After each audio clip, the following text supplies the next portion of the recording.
Bismillahirrahmanirrahim. Alhamdulillahi Rabbil Alamin.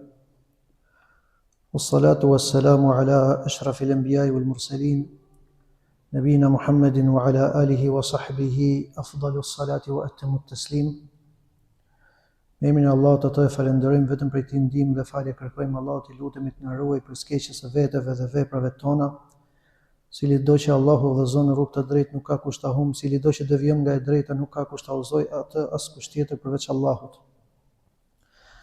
Ne pikërisht jemi këtu duke mësuar për besimin islam, për besimin e ehli sunetit, besimin e njerëzve të udhëzimit, të cilët ecin në rrugën e profetit Muhammed sallallahu alaihi wasallam, shokëve të tij. Sikur se ka përmend Imam Tahawi në fillim, kjo është besimi i ehli sunetit dhe ajo që kanë besuar imamët dhe përmend thënë Abu Hanifen edhe të tjerë. Allahu i mëshiroft të gjithë e qoftë i kënaqur prej tyre për kontributin që kanë dhënë për këtë fe. Edhe përmend imami Allahu mëshiroft për tauhidin e Allahut, njësimin e Allahut, për njësimin e Allahut në adhurimin e tij, në cilësitë e tij, në emrat e tij subhanahu wa ta'ala, edhe i bën kundërpërgjigje grupeve të cilët kanë humbur, kanë devijuar në këtë besim të pastër të islamit. Mësimin që kaloi përmendëm dhe ishim tek fjala e autorit që thotë dhe Kurani është fjala e Allahut, cilën e zbriti. Pra është i zbritur Kurani, nuk është i krijuar. Dhe folëm për cilësinë e Allahut, pra të folurin. E folura është cilësi prej cilësive të Allahut lartësuar. Dhe tham që çështja e asaj ndahet në 4 pika, në 4 çështje. E përfunduam dhe tani jemi në besimin e ehli sunetit në Kuranin famlart. Njësoj edhe kjo ndahet në 4 çështje. Pa humbur kohë vazhdojmë. Çështja e parë që përmend autori, edhe është prej fjalës autorit, është se Kurani është fjala e Allahut e zbritur, e pa krijuar. Prej tij filloi dhe tek ai do të kthehet, dhe tek ai kthehet. Pra kjo është fjala e autorit, por gjithashtu kjo është fjalë që është përmendur shumë tek selefët, tek parët. Pra është fjalë shumë e përhapur ky lloj artikulimi tek parët e këtij umetit. Kurani është fjala e Allahut. Ne tham që fjala e Allahut nuk është vetëm Kurani.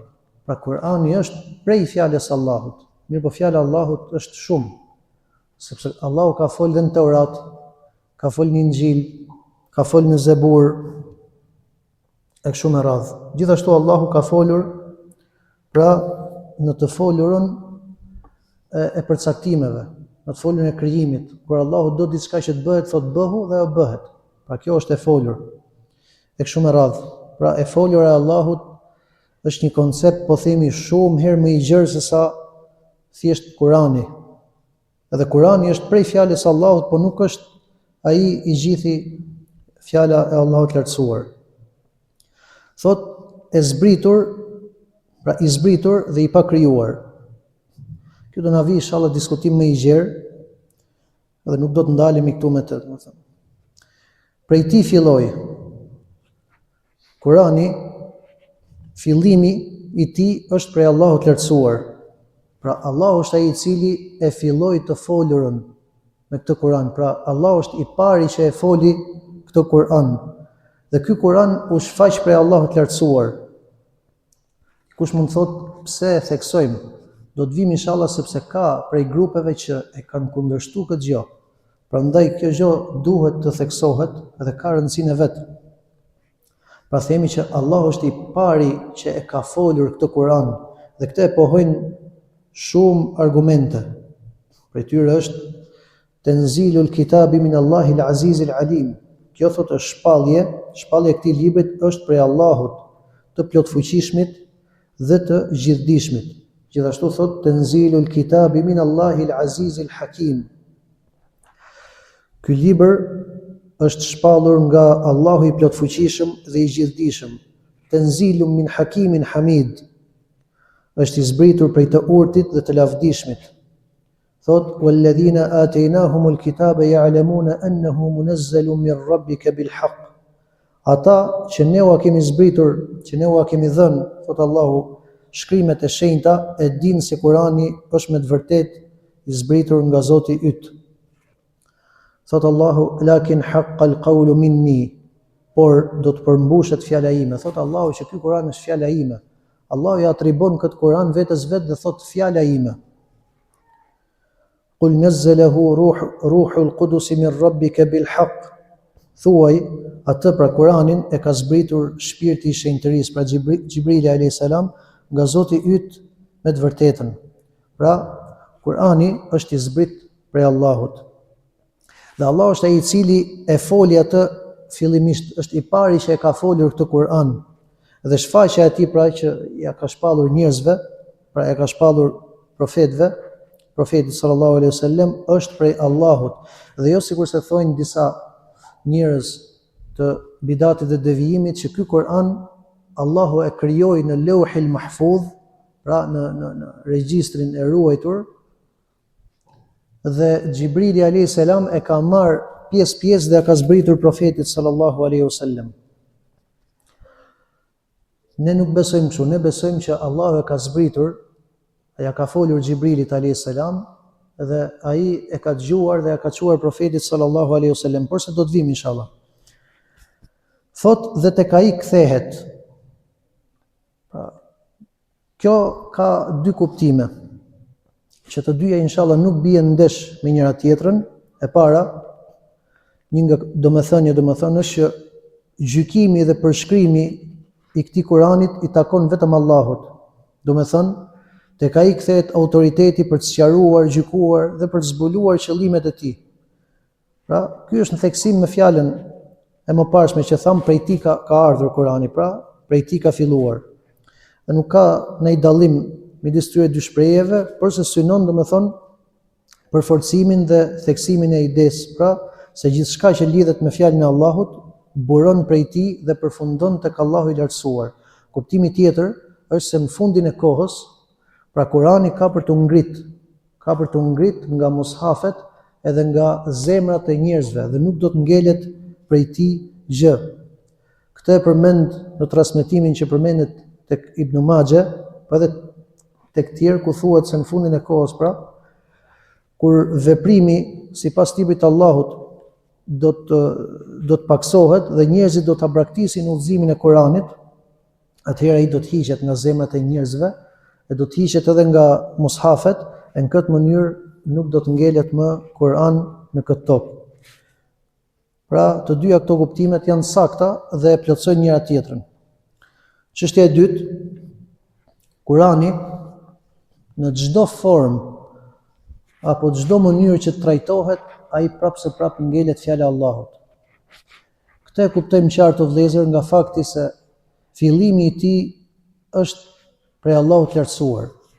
Pra nëse fillimi është prej Allahut, siç e dëgjuam nga argumentet që tham, atëherë është e domosdoshme të themi që fjala e Allahut sido që të trajtohet, atëherë ajo prapë ngelet fjala e Allahut dhe nuk ndryshon. Nëse kjo fjalë lexohet, ajo gjë që po lexohet kush është? Është fjala e Allahut. Nëse ajo dëgjohet, Kurani dëgjohet, ajo që dëgjohet është fjala e Allahut. Nëse mësohet përmendësh, ajo që është mësuar përmendësh është fjala e Allahut dhe nëse shkruhet, pra gjëja që është shkruar, ajo prapë mbetet fjala e Allahut. Pra, kur dikush dëgjon Kur'an, këto fjalë të shenjta, këto ajete hyjnore në këto shkronja që ndodhen në mushaf, realisht janë fjala e Allahut.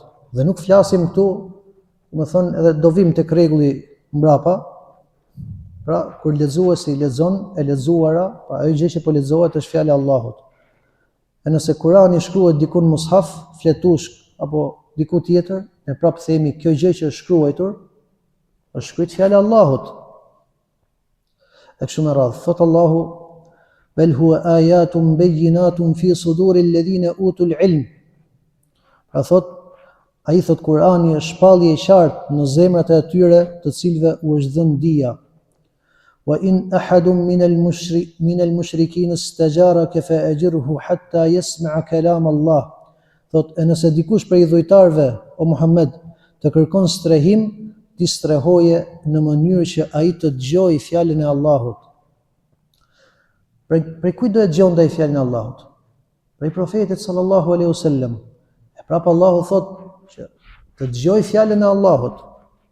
Pra, profeti lexon dhe ajo që lexohet është fjala e Allahut. I dhujtari e dëgjon dhe ajo gjë që ai dëgjon është fjala e Allahut.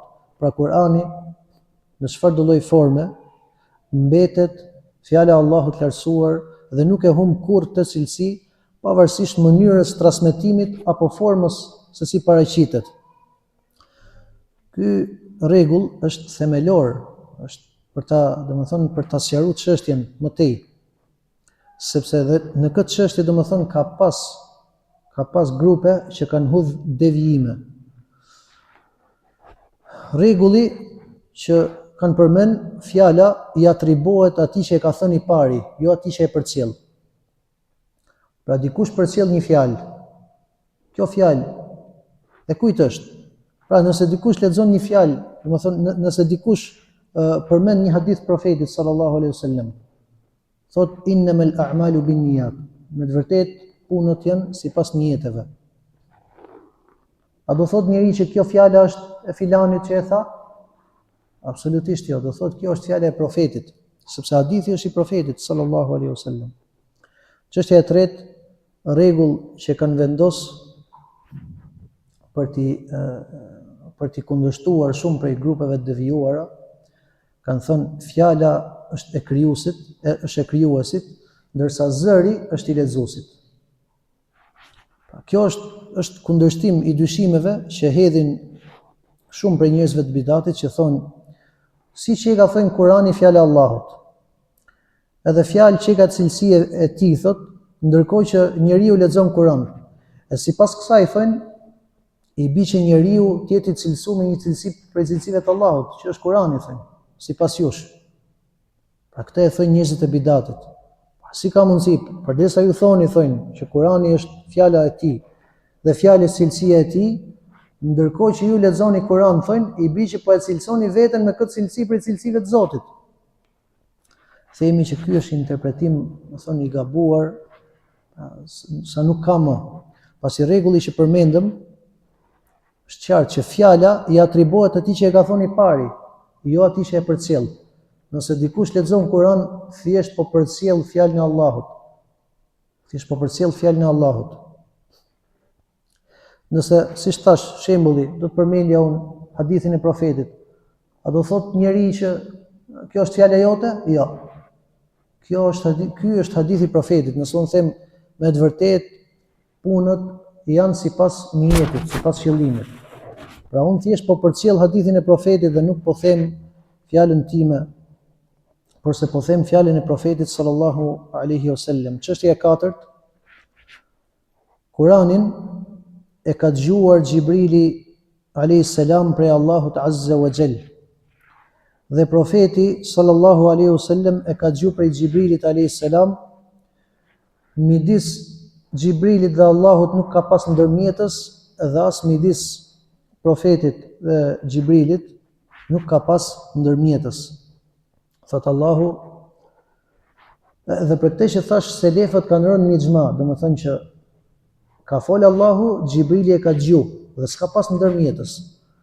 Ja ka shku Xhibrili tek profeti sallallahu alaihi wasallam, ja ka lexu dhe profeti e ka dëgju dhe nuk ka pas ndërmjetës midis tyre. Thot Allahu, nazala bihi ar-ruhul amin ala qalbika litakuna min al-mundirin. Atë e zbriti shpirti i besueshëm për Xhibrili, thot Allahu, në zemrën tënde Muhammed, që të jesh nga ata që paralajmërojnë. Më pas sahabët e dëgjuan nga profeti sallallahu alaihi wasallam, e kështu brez pas brezi derisa ka ardhur ky Kur'an, deri në kohën tonë vazhdon ky zinxhir që ruhet. Pra ka edhe në kohën tonë persona që e kanë mësuar Kur'anin me zinxhir nga mësuesi vet, e ky nga mësuesi vet e deri te profeti sallallahu alaihi wasallam. Edhe ky është domethënë gjithë ky zinxhir thjesht se të çon në faktin që kjo është prej Allahut të lartësuar. Edhe zinxhiri vetvete tregon që kjo i kthehet Allahut të lartësuar, sepse fjala në këtë zinxhir kthehet tek Allahu dhe nuk thot njeriu domethënë kjo që po lexoj unë është fjala ime dhe ai ka thënë fjalën e vet. E gjitha kjo kthehet tek Allahu i lartësuar. Sqarimi i kësaj hedh poshtë pretendimin e atyre, pra themi që nuk ka pas ndërmjetës apo që e ka dëgjuar Xhibrili prej Allahut, ata që thojnë që Kurani ka qenë në Lauhil Mahfuz apo në Beitul Izza, edhe prej aty Xhibrili domethënë e ka marr pjesë edhe e ka zbrit profetit sallallahu alaihi wasallam. Ne themi nuk i ka zbrit ky Kur'an profetit sallallahu alaihi wasallam në tërësi, i ka zbrit pjesë. Edhe kjo nuk bin ndesh fakti që Allahu e ka zbrit këtë Kur'an në një natë të vetme, edhe fakti që ja ka lexuar Xhibrilit pjesë edhe ai pastaj e ka çuar profetit sallallahu alaihi wasallam. Nuk bin ndesh kjo, pra nuk ka pse të ketë kundërshtim. Thua që Allahu e ka zbrit në Beitul Izza apo në Lauhil Mahfuz, edhe se profeti sallallahu alaihi wasallam e ka dëgjuar prej Xhibrilit pjesë, duke qenë Allahu që ja ka folur Xhibrilit, edhe jo Xhibrili që ka shkuar ta marrë vetë, por se Xhibrili ka vepruar atë që Allahu i ka urdhëruar. Pra e ka dëgjuar prej Allahut të lartësuar dhe ka përcjell tek profeti sallallahu alaihi wasallam. Prandaj mes këtyre dy fakteve nuk ka asnjë kundërshtim, domethënë mirë po i kanë përzier disa gjëra, disa grupe prej kelamistëve, prej filozofëve islam po i quajmë, edhe janë futur domethënë disa gjëra që nuk ka argument edhe kanë ngatruar. Kjo ishte përmbledhje për sa i përket besimit të ehli sunnetit dhe xhamatit në lidhje me Kur'anin famlart. Përmendim diçka sa të na lehtësohet për besimin e Mu'tazilive, se kështu thamë që ky diskutim ndahet në 4 pika. Pika e parë, pra besimi i ehli sunnetit lidhje me fjalën e Allahut dhe me Kur'anin. Këtë e sqaruam. Pa që ndaj në cilësinë e të folurit dhe në Kur'anin. Tash i kalojmë pikën e dytë që është kemi domethënë disa çështje.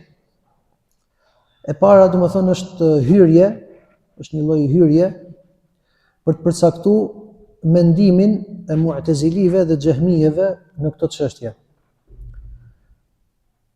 Këtu ka disa parathënie.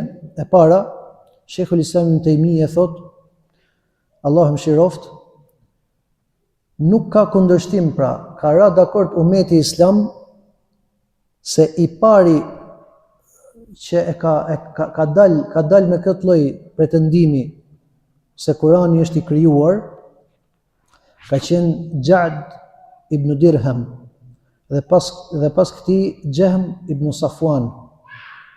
Pra ishte i pari që ka folë për këtë çështje. Para tij askush që e quante veten musliman nuk e kishte thonë këtë fjalë. Pra themeluesi i kësaj ideje ishte Ja'di. Dhe prej tij e mori Jahmi. Dhe nga Jahmi e morën shumë devijuar. Ndër ata që e morën nga Jahmi ishte Bishr el-Merisi. Pra ky Bishr el-Merisi, që do përmendet më vonë, ishte nga kokat që u bën atë trazirin e madh që ndodhi, pra fitnen e krijimit Kuranit. Ky Bishri, edhe pse nuk e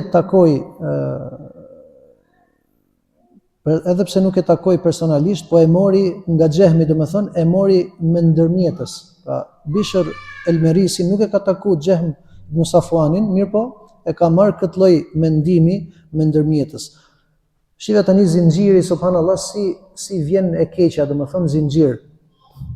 Nga Bishr el-Merisi e mori Ahmed ibn Abi Duad, edhe ky gjithashtu ishte domethënë personi i dytë nga këta që morën pjesë në këtë fitnë të madhe. Ahmed ibn Abi Duad e mori nga Bishri, pra Bishri e mori nga Jahmi, Jahmi e mori nga Ja'di, Ja'di e mori nga Bejan ibn Sem'an. Edhe ky e ka marrë nga Lubejd ibn al-As'am.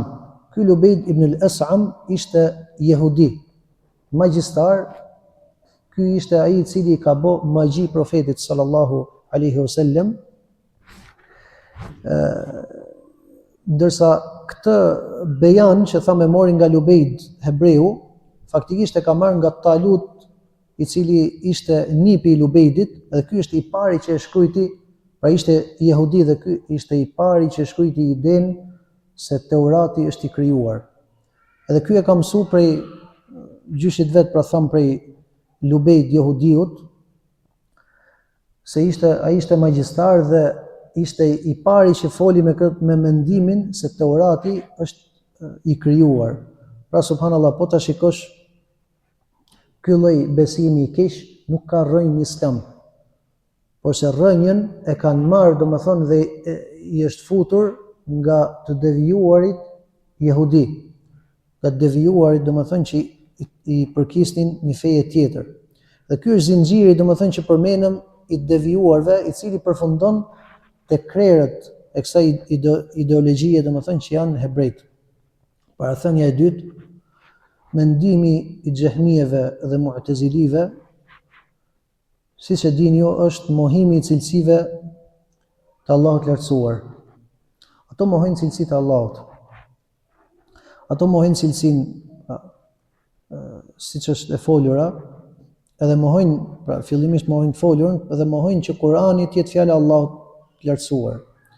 Dhe kjo është një deg, kjo faktikisht kjo që flasim këtu është një deg që vjen nga mohimi i cilësive të Allahut, sepse ato faktikisht nuk i pohojnë Allahut të lartësuar asnjë cilësi. Asnjë cilësi nuk ja pohojnë Allahut të lartësuar. Nuk i pohojnë as të folur, dhe nuk pohojnë që Kurani të jetë fjala e Allahut. Atëherë themi, çfarë është kjo gjë me të cilën kanë fol shumë argumente në Kur'an që Allah e përmend si fjalën e tij. Pra i bëhet kjo pyetje. Edhe i është bë kjo pyetje. Allah e përmend fjala e tij, thot, apo thënia e tij, apo hadithi i Allahut e kështu me radhë. Ato thonë, argumentet tregojnë se nuk ka asnjë cilësi, thënë ato, që të jetë, domethënë, tek qenia apo tek vetja e Allahut, po themi. Asnjë cilësi. Por kjo fjale që thoni ju, fjala e Allahut, është diçka e krijuar. Sikur se Allahu ka krijuar qiellin, tokën, kështu me radhë, edhe kjo fjala është diçka e krijuar, thonë ato. Dhe Allahu këtë gjë që ka krijuar e ka quajtur kelam, fjalë. Kështu thonë ato. Dhe pra është diçka që Allahu e ka bërë për qëllimet e veta, domethënë, edhe nuk e pranojnë që Allahu, domethënë, të jetë kjo cilësi për cilësive të veta. Edhe pse thot Allahu fjala ime, kjo është për nderim, thënë, sikur se thot robi Allahut. Pra e krahason fjala Allahut me robi Allahut. Kjo Allahu këtë e përmend thjesht për nderim, apo si thot shtëpia Allahut. Pse është me të vërtetë thënë shtëpia Allahut? Apo hedhin disa dyshime. Nuk është me të vërtetë shtëpia Allahut, thot, po Allahu e bën këtë gjë për nderim. Edhe këtë fjalë Allahu thënë e bën për nderim. Normalisht ky interpretim i tyre është i gabuar. Në parathënien e tretë themi, okay, ne thamë që këto janë një grup mohues, që i mohojnë cilësitë e Allahut. Në me këtë inshallah po mjaftoheni. Këto mohojnë cilësitë e Allahut, përfshi këtu dhe të folurën dhe të tjera. Sipas tyre, zotërimi i Allahut dhe tauhidi i Allahut, madje edhe ekzistenca e Allahut dhe fakti që Allah është i pari dhe i cili nuk ka fillim, nuk vërtetohet vetëm nëse mohohen të gjitha cilësitë. Çu thonë ato?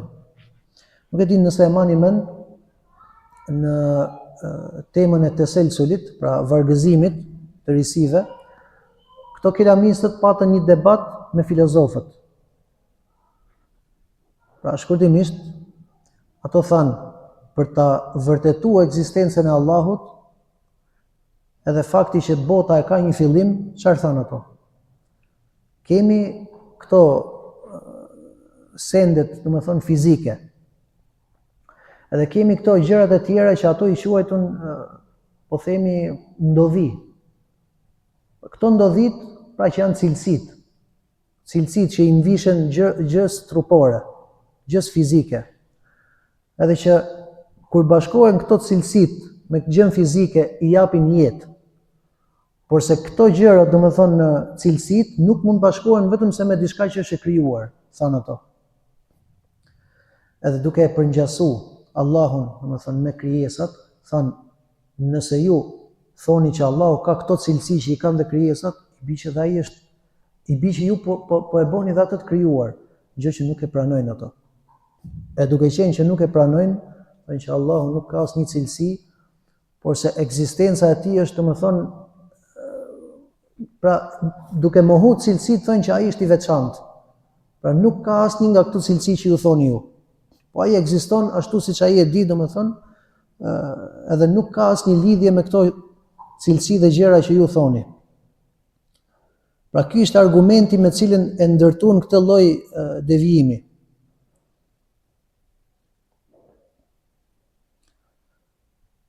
Atëherë, atyre i thuat, shumë thjesht, okay. Po e pranojmë këtë argumentimin tuaj, këtë logjikën që thotë që këto cilësit bashkohen me gjërat e krijuara edhe i bi që këto janë krijuara. Po ku ti çojmë ajetet e tjera që Allahu thotë lejse kemithlihi shay, si Allahu nuk është asgjë. Pra pse krahasoni Allahun me krijesat në këtë argumentim logjik që ju bëni? Ndërkohë që Allahu shpesh e thekson Kur'an që si ai nuk është asgjë dhe si atij nuk i ngjason asgjë e kështu me radhë.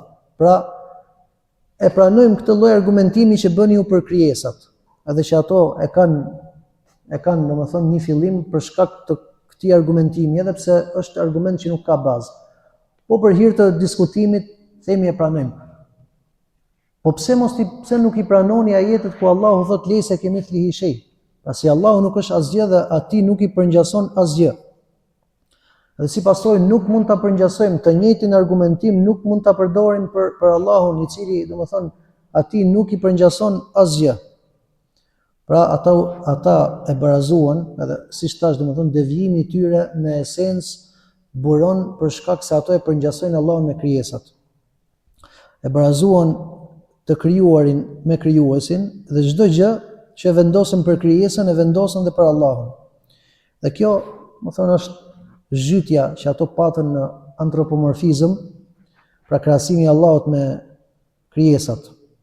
Përveç kësaj, ata shtuan dhe një dyshim tjetër që është shembullimi. Pra ata thanë, nëse Allahu flet, atëherë kjo do t'i ngjan të krijesave. E kështu me radhë. Pra e bën Allahun, domethënë, e krahasuan me krijesat. Dhe këtë shembullim ato e bën në dy aspekte. Thonë që ka dy aspekte. Sepse ai që flet është vetëm krijesa, thonë. Pra duke e mohu fare cilësinë e Allahut se ai flet. E dyta, sepse ai që flet thotë, a duhet të ketë mushkëri? Shiko sa kështu futen. A duhet të ketë mushkëri? Edhe thith ajër, edhe ky ajri kalon në fyt, e pastaj del përmes grykës, edhe fjala del, zëri del, domethënë, pastaj nga gjuha, dhëmbët, buzët e kështu me radhë. Edhe këto janë cilësitë krijesave, thënë që nuk, nëse ja pohojmë Allahut të folurën, i bie që ta përngjasojmë me krijesat. Pra e theksoj se ato të gjithë problemin që shkuan në këtë mohim është që e krahasuan Allahun me krijesat. Pra nëse Allahu flet, atëherë gjitha këto gjëra, atëherë duhet që gjithë këto gjëra t'i ketë, ta përngjasojmë, thojnë ato, Allahun me krijesat. Pra përfundimi, thojnë ato, Allahu nuk flet. Allahu nuk flet sepse fjala do të nënkupton të këto gjëra që përmendëm, edhe Allahu, thojnë ato, është larg prej kësaj gjëje, por normalisht tham që të gjitha këto bien poshtë vetëm se ato e përngjasojnë Allahun me krijesat, ndërkohë që ne themi si Allahu nuk është askush dhe asgjë. Dhe asgjë nuk i shëmbëllen dhe as nuk i përngjason atij subhanahu wa taala. Më vonë inshallah, ne këtu po e mbyllim, do vi diskutim me këtë pretendim të kotë që ato kanë ngritur për Allahun e lartësuar. Nëse ka një pyetje o vëllezër. Allah shpëlbefet. Ja subhanakallahumma bihamdik, ashhadu an la ilaha illa ant, astaghfiruka wa atubu ilaik. Assalamu alaikum wa rahmatullahi wa barakatuh.